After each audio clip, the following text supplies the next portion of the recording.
Martes 13 de octubre de 2020. Estimados amigos, la violencia sigue mandando en nuestras calles.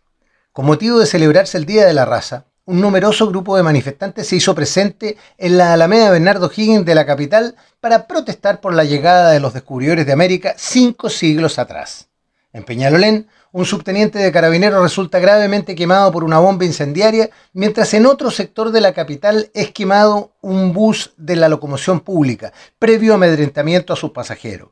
Una forma de protesta nihilista, que nos demuestra que cualquier motivo aparente será usado como justificación para una violencia que desde ser el medio para expresar una insatisfacción se transforma en objetivo fundamental, destinado a atemorizar a la sociedad democrática y a crear un cuadro de inseguridad que la induzca a aceptar el dominio de su ideología. Junto con la acción soterrada y traidora de una izquierda política que ha dedicado años a la formación de sus cuadros de activistas y agitadores, el grave problema que enfrenta Chile para contener esta ofensiva insurgente, renacida tras meses de cuarentena obligada, tiene relación con la capacidad del Estado para disuadir y reprimir los disturbios callejeros y el narcoterrorismo rural. El ministro del Interior reconoció en su última visita al sur que el gobierno carece de las herramientas necesarias para accionar debidamente en contra de los grupos paramilitares que allí operan, confirmando lo que se ha venido diciendo respecto de la indefensión en que nos encontramos frente a cualquier amenaza subversiva. Esta puede ser definida como la existencia de organizaciones o asociaciones ilícitas que busquen destruir la estabilidad política y social del país, empleando para ello cualquier medio ilegal, como la conspiración o la violencia insurreccional. Para contrarrestar este tipo de amenazas, el Estado cuenta inicialmente con la disuasión que proporcionan las leyes que persiguen este tipo de delitos, tal como ocurre con la Ley de Seguridad Interior del Estado y la Ley Antiterrorista. El efecto amenazante de la ley, sumado a la acción subsiguiente de la justicia que los investigará y encarcelará, debiera bastar para disuadir a cualquier persona normal de involucrarse en actividades subversivas. Pero para este tipo de fanáticos, con cerebros lavados por una ideología fantasiosa, ello no es suficiente. Ahí es donde entra en acción el último medio de disuasión del Estado, al demostrar el gobierno su voluntad y coraje para usar la fuerza legítima de que dispone, ya sea con las acciones represivas de Carabineros o, en caso necesario, llegando al empleo de las Fuerzas Armadas con todo su poder de combate. De este modo, otorgando las señales claras y concretas, el gobierno evita o reduce las hipótesis de conflicto interno, disuadiendo a sus potenciales autores antes de llegar al empleo coercitivo de los medios militares.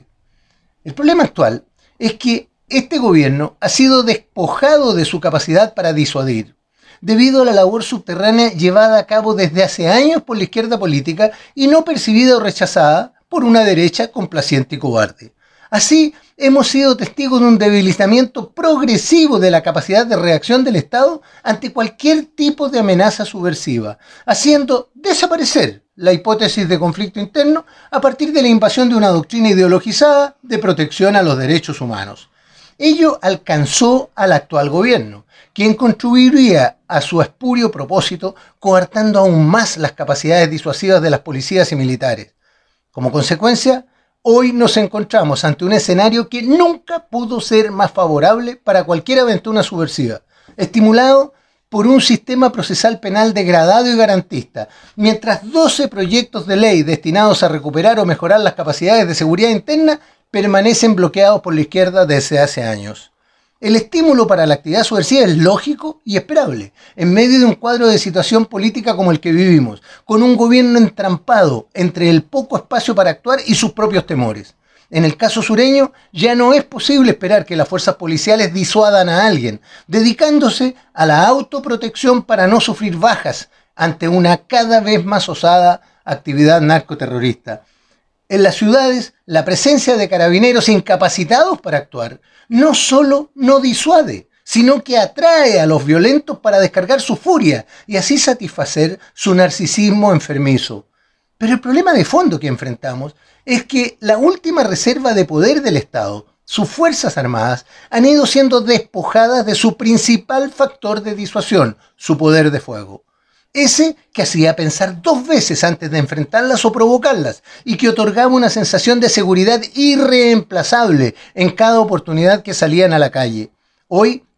gracias a las restrictivas reglas de uso de la fuerza dictadas por Piñera, ni él mismo puede contar con su protección plena, habiendo llegado incluso a disponer su empleo en patrullas desarmadas para el aniversario del estallido revolucionario del 18 de octubre próximo. La odiosidad mostrada hacia los militares, por la razón que sea, se suma a una acendrada ignorancia acerca del papel que estos juegan en cualquier democracia, demostrando su desconocimiento de lo que una fuerza armada representa para la seguridad nacional. Una carencia cultural que es dable esperar en cualquiera, menos en quien dirige nuestros destinos. Como vemos, Chile ha sido privado de la posibilidad de disuadir a la delincuencia subversiva antes de que lleve a cabo sus planes, quedando como último recurso un estallido de fuerza que acabe violentamente con ella, como ocurrió en el pasado, con las consecuencias lamentables que una situación de este tipo inevitablemente acarrea. Ni siquiera es posible esperar en la situación actual algún gesto de cordura de parte de la clase política para liberar los proyectos de ley que apuntan a mejorar las capacidades para enfrentar un conflicto interno. Tampoco podemos esperar mucho de parte de un gobierno que ha demostrado hasta el cansancio su ignorancia estratégica y su falta de voluntad para superar las debilidades que lo caracterizan. Por ahora, nuestra única obligación es ir a votar en el plebiscito, iniciando el camino de la recuperación posible del Estado, mediante un claro voto de rechazo que anuncie el principio del fin para esta pésima clase de políticos. No importa cómo iremos, pero vamos a ir. Y vamos a llevar a votar a quien veamos en la duda o sumido en el temor, porque así lo exige Chile. Soy Patricio Quilós.